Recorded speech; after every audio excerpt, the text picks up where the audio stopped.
धारा 377 पर सुप्रीम फैसला आ चुका है। देश में समलैंगिकता अपराध नहीं है, ये टिप्पणी सुप्रीम कोर्ट की तरफ से की गई है। LGBT को भी दूसरों की तरह समान अधिकार मिलेंगे, सबको समान रूप से देखना होगा, कहा गया। देश में सबको समानता का अधिकार, समाज की सोच को बदलने की जरूरत, ये कहना है सुप्रीम कोर्ट का। तो बड़ी खबर इस वक्त की आपको बताएं, इससे पहले 17 जुलाई को चीफ जस्टिस की अध्यक्षता वाली 5 सदस्यीय बेंच ने आर्टिकल 377 की वैधता को चुनौती देने वाली याचिकाओं पर अपना फैसला सुरक्षित रखा था और अब वो फैसला आ चुका है।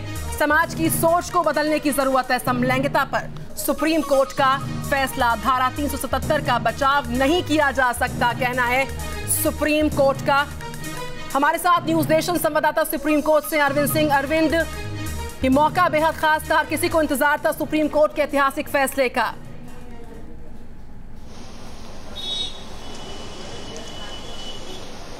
बिल्कुल निधि, और सुप्रीम कोर्ट की 5 जजों की संविधान पीठ का यह फैसला है। हालांकि 4 जजों के अलग अलग फैसले थे, तो ये देखना बड़ा अहम था कि क्या 4 जजों की एक राय रहती है नहीं। तो चीफ जस्टिस ने जो फैसला पढ़ा उसमें शुरुआत में उन्होंने साफ कर दिया कि 4 फैसले अलग अलग जरूर लिखे गए हैं। Justice Deepak Mishra, justice Rohinton Nariman, justice DY Chandrachud और जस्टिस इंदु मल्होत्रा की तरफ से, लेकिन चारों जजों की राय ये साफ हो गया था कि चीफ जस्टिस अपने फैसले में जो कुछ बोलेंगे उसको हम संविधान पीठ के फैसले के तौर पर चला सकते हैं, उसे माना जा सकता है।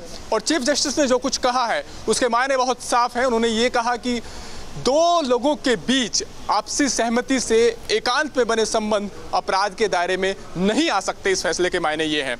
कोर्ट ने ये कहा कि संविधान पीठ का ये दायित्व है कि वो समाज के हर तबके के अधिकारों की सुरक्षा सुनिश्चित करे और LGBT समुदाय भी उसका एक हिस्सा है।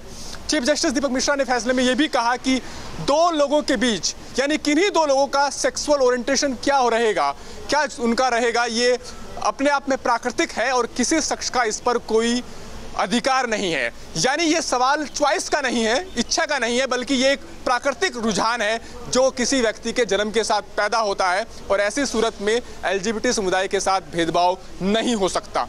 कोर्ट ने यह भी माना कि आर्टिकल 377 IPC की जो धारा है, सेक्शन 377, उसका मनमाना ढंग से व्याख्या की गई है, वो तार्किक है और इसमें जो ये डिफरेंशिएट किया गया है LGBT समुदाय के लिए, ये गलत है, इसको खत्म किया जाना चाहिए।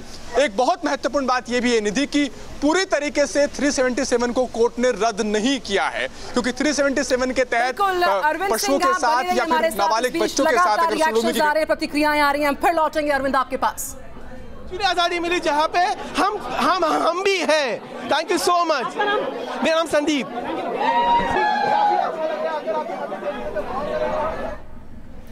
और अरविंद सिंह लगातार हमारे साथ हैं। अरविंद, इस कानून को लगातार ये साफ किया गया था सुप्रीम कोर्ट की तरफ से कि पूरी तरह से निरस्त नहीं किया जाएगा। ये हमारे लिए बहुत खुशखबरी है, क्योंकि मैं ऑलमोस्ट 5 साल से ऑर्गेनाइजेशन में काम कर रहा। हम लोग को मालूम है हम लोगों ने कितना मेहनत किया है सेंसिटाइज करने के लिए, कितना होमोफोबिया झेला है, कितना आरोप झेले, कितना मारपीट तक हम लोग ने देखा है। तो ये आज का जो स्ट्रेकडाउन है हम लोग के लिए बहुत बड़ा ये बोलते हैं ना सक्सेसफुल, एक मेरे पास शब्द ही नहीं है बोलने के लिए as of now, but it's very nice to see. 1.5 साल से चल रहा है। हमको पूरा उम्मीद हम लोग की, लाइक अभी हम लोग बहुत सारा कुछ कर सकते हैं। हम लोग को पार्टनर्स है, लवर्स है, हम लोग कभी बाहर नहीं आ सकते, आज हम लोग खुल के बाहर आ सकते हैं। कहीं ना कहीं आप लोग के लिए भी एक सोसाइटी में जगह में तो सबको समानता का अधिकार है और तमाम रिएक्शंस आ रहे हैं, तमाम लोगों की प्रतिक्रियाएं आ रही हैं। न्यूज नेशन संवाददाता अरविंद सिंह लगातार सुप्रीम कोर्ट से हमारे साथ हैं। अरविंद, लगातार साफ ये था, इससे पहले भी तमाम जो है याचिकाएं आई थी सामने, उस पर फैसला सुरक्षित रखते हुए कोर्ट ने कहा था कि इस कानून को हम पूरी तरह से निरस्त नहीं कर पाएंगे।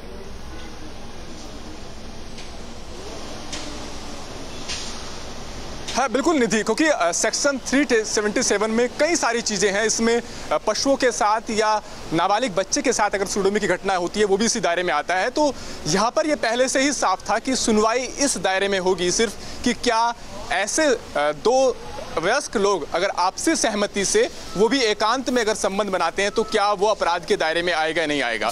इस पर कोर्ट ने कहा कि ये जो पहलू है सेक्शन 377 का, ये तार्किक है, मनमाना है और ये संविधान के अनुच्छेद 14 के तहत जो अधिकार दिया गया है उसका उल्लंघन है, लिहाजा इसको रीड डाउन किया जाना चाहिए। तो ये इस पहलू पर कोर्ट ने माना कि ये धारा गलत है और इसके साथ ये साफ हो गया कि अब समलैंगिक संबंध अगर आपसी सहमति से बने हैं तो अपराध के दायरे में नहीं रहेंगे। 2013 का जो सुप्रीम कोर्ट का जजमेंट था, जिसमें सुप्रीम कोर्ट ने अपराध के दायरे में ला दिया था, हाईकोर्ट के फैसले को पलट दिया था, उस फैसले की आलोचना भी इस फैसले में की गई और ये कहा गया कि वो फैसला गलत था। एक महत्वपूर्ण बात यह कि चीफ जस्टिस दीपक मिश्रा ने कहा है वो ये कि जो सोशल मोरलिटी है, यानी सामाजिक जो नैतिकता है, उसके आधार पर किसी समुदाय को उसके निजता के अधिकार से वंचित नहीं किया जा सकता। यानी कोर्ट ने माना कि जो एक तर्क दिया गया था, एक दलीलें दी गई थी जो सामाजिक और धार्मिक संगठनों की तरफ से कि ये सामाजिक और धार्मिक मान्यताओं के खिलाफ है इस तरह के संबंध, उनको कोर्ट ने कहा कि सोशल मोरलिटी कोई ग्राउंड नहीं हो सकता जिसके आधार पर किसी तबके को उसके अधिकार से वंचित कर दिया जाए।